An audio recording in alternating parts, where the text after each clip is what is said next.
Boa tarde, pessoal. Aqui é o professor Miguel. Continuaremos falando sobre banco de dados e nessa videoaula a gente vai falar um pouquinho sobre o projeto de banco de dados, mais especificamente sobre a parte de cardinalidade. A gente já conhece algumas propriedades sobre diagrama entidade-relacionamento. A gente já conhece o que são entidades, o que são relacionamentos, seus atributos identificadores. Porém, a parte de cardinalidade, ela consegue ajudar a gente a determinar algumas situações no nosso projeto, como por exemplo, um aluno ele pode fazer quantos cursos, já que ele está se relacionando com um curso, né? Quantos cursos ele pode fazer? Bom, neste diagrama específico a gente não tem essa informação, por isso que na parte de cardinalidade tem esse objetivo de expressar no nosso diagrama entidade e relacionamento informações como essa, que nos ajudará a construir nosso banco de dados no futuro. Bom, a cardinalidade ela envolve a cardinalidade mínima e máxima dessas ocorrências associadas a outras ocorrências. Vamos explicar através de exemplos como isso funciona. A gente já viu, inclusive, na nossa última aula, estes exemplos aqui, onde eles expressam que um empregado pode estar se relacionando com no máximo um departamento e um departamento pode conter N empregados, né? É isso que a cardinalidade máxima informa no nosso diagrama, esse tipo de associação entre diferentes entidades. Especificamente, a gente pode classificar ele em três tipos: N para N, 1 para N ou 1 para 1, que são as cardinalidades máximas. Não há nada diferente disso. Por exemplo, nós temos uma cardinalidade 1 para 1, quando, numa situação deste exemplo aqui, um empregado só pode ter uma mesa e uma mesa só pode ter um empregado. Então esse é o típico relacionamento 1 para 1. É um relacionamento um pouco raro, né? Mas eventualmente pode aparecer. Lembrando sempre, tá, gente, que nós sempre lemos do lado contrário. Um empregado, acompanhando o cursor do mouse aqui, pode se relacionar com no máximo uma mesa. E uma mesa pode se relacionar com no máximo um empregado. A leitura sempre do lado contrário. No relacionamento 1 para N, aqui temos alguns exemplos. A gente pode ver situações como essa daqui, ó. Um curso pode se relacionar com N alunos e um aluno pode se relacionar com um curso. Talvez algum de vocês estejam perguntando: mas e se eu quiser determinar que meu curso tenha no máximo 40 vagas, ou seja, um curso só pode ter 40 alunos? No banco de dados, para nós qualquer valor acima de 1 é N, tá? Então a gente não vai se preocupar com isso. Ou é 0, ou é 1, ou é N. No caso da cardinalidade máxima, né? Ou é 1 ou é N, né? Não faz sentido você ter o máximo 0, porque é a mesma coisa que dizer que não tem relacionamento, tá? Então qualquer valor acima de 1 para nós é N. O aluno então pode ter no máximo um curso, neste exemplo aqui, fazendo sempre a leitura do lado contrário.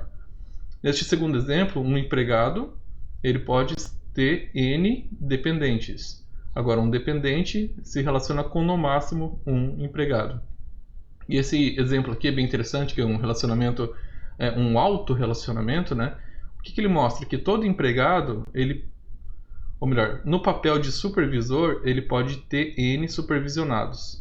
Agora, um empregado no papel de supervisionado, né, que é o empregado subordinado, ele pode ter no máximo um supervisor. Ou seja, você só pode ter um chefe, mas se você for chefe, você pode ter N supervisionados. Também é um relacionamento 1 para N. Esse é o tipo de relacionamento mais comum, tá? É que mais vai aparecer nos exemplos aí que vocês vão construir. Mas, eventualmente, vocês podem projetar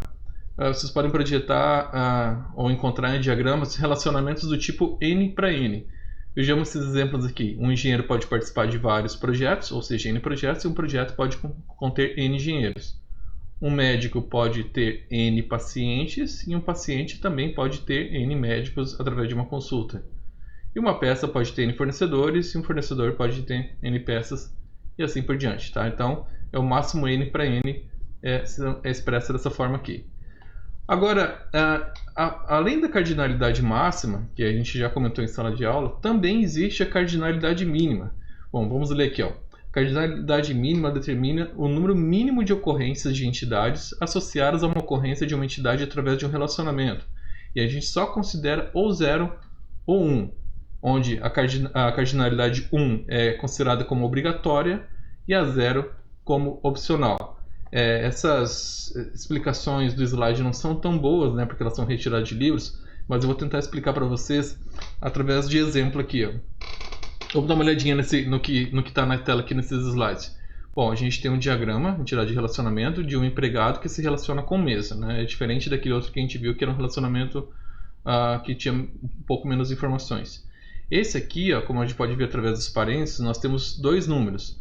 O primeiro é determinado como a cardinalidade mínima, vírgula, o segundo como a cardinalidade máxima. Embaixo a mesma coisa, a cardinalidade mínima é o primeiro número e a cardinalidade máxima é o segundo número. O que isso está dizendo? Que o empregado ele tem no mínimo uma mesa, que é o primeiro 1 aqui da parte de baixo, e no máximo uma mesa. Como que a gente pode ler isso também? Que o empregado tem no máximo uma mesa, ele não pode ter mais de uma mesa, e ele obrigatoriamente ele tem uma mesa. Por isso que a gente fala que o 1 é considerado como obrigatório e 0 como opcional. Então é obrigatório que um empregado tenha uma mesa, porque no mínimo ele tem uma mesa. E agora do lado contrário, como que fica? Uma mesa pode ter no máximo um empregado, né? Faz sentido isso. Porém, uma mesa pode ter nenhum empregado, ou seja, é opcional que a gente tenha um empregado na mesa, né? Fazendo sempre a leitura do lado contrário. Isso quer dizer que o relacionamento entre mesa e empregado, nesse caso aqui, é opcional. Nem toda mesa precisa ter um empregado, porque sua cardinalidade mínima é 0. Se a gente tivesse algumas ocorrências aqui, ó, dos dois lados, esses E1, E2, E3, E4 representam empregados, e aqui N1, N2, N3, N4, N5 e N6 representam mesas, a gente pode perceber que todo empregado tem uma mesa, ou seja, está se relacionando com alguma mesa, né? Por isso que empregado tem no mínimo uma mesa, e a gente pode perceber que também ele está se relacionando com no máximo uma mesa, né? Que o máximo é 1. Agora desse lado a gente pode ver que nós temos mesas vazias, né? Que a gente tem mesas sem nenhuma associação, por isso que esse diagrama mostra que algumas mesas podem ter 0 empregados, ou seja, estar vazias. No começo pode ficar um pouco confuso, né? A gente compreender isso, mas com um pouquinho de prática a gente vai entender melhor. Olha esse outro exemplo aqui, que bacana. O que ele está mostrando para a gente? Ele responde algumas perguntas do sistema acadêmico. Ele fala o quê? Que um curso ele pode ter 0 ou N alunos, ou seja, um curso pode estar vazio, sem nenhum aluno matriculado, ou pode ter N alunos, um monte. Agora um aluno não, né? Um aluno só pode pertencer a um curso e no máximo um curso. Ou seja, se existe um aluno, obrigatoriamente ele tem que estar associado a um curso. Por isso que no mínimo um curso e no máximo um curso. Se existe um aluno, ele tem no mínimo um curso e no máximo um curso. Ou seja, ele está obrigatoriamente associado a um curso e a no máximo um curso. Por isso que o aluno é mínimo 1 e máximo 1 e o curso mínimo 0 e máximo N. Como que eu decido isso? Bom, o projetista que escolhe isso. Esse exemplo aqui não serve para o IFSC, por exemplo, porque no nosso campus a gente pode ter alunos que fazem N cursos. Então eu com certeza atualizaria isso aqui para que um aluno teria no máximo 1, porque se a gente tem um cadastro de um aluno é porque ele faz algum curso, né? No máximo não, desculpa, no mínimo 1, porque se a gente tem o cadastro dele, ele pertence a algum curso. E colocaria aqui no máximo N. Então um aluno pode fazer N cursos e um curso pode ter N alunos e assim por diante, né? Então quem decide isso é o projetista, ou seja, vocês, né? O que vocês têm que saber é como interpretar esses dados aqui. Ó, aqui nós temos um outro exemplo bem interessante, que ele é retirado de um livro, onde, independente se ele está correto ou não sei quem que projetou, a gente pode concluir algumas coisas de acordo com esse projeto, tá? Não quer dizer que ele seja do IFSC ou de alguma escola específica, alguém criou esse projeto, não sei se vou concordar com ele ou não, se vocês vão concordar, mas vamos tentar interpretar ele. Por exemplo, ó, vamos dar uma olhadinha aqui na relação entre aluno e curso. Relação aluno e curso. Tá um pouquinho escuro, né? Um pouquinho ruim de ver, mas a gente pode ver o quê? Vou fazer algumas perguntas. Por exemplo, o aluno ele pode fazer no máximo quantos cursos? No máximo, um curso. É obrigatório que um aluno faça um curso? Sim, porque ele no mínimo ele faz um curso. Agora eu vou perguntar uma coisa. É possível que uma disciplina pertença a mais de um curso? É possível que uma disciplina pertença a mais de um curso? Neste exemplo, sim, porque uma disciplina se relaciona com N cursos. Outra pergunta interessante.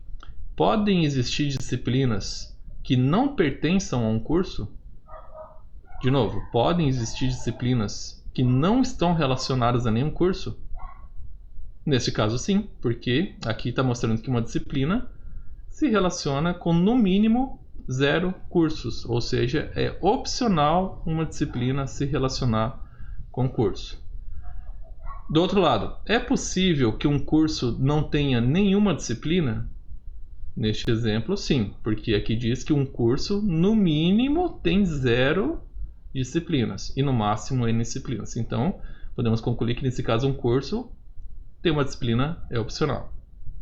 O que mais que a gente pode perceber aqui?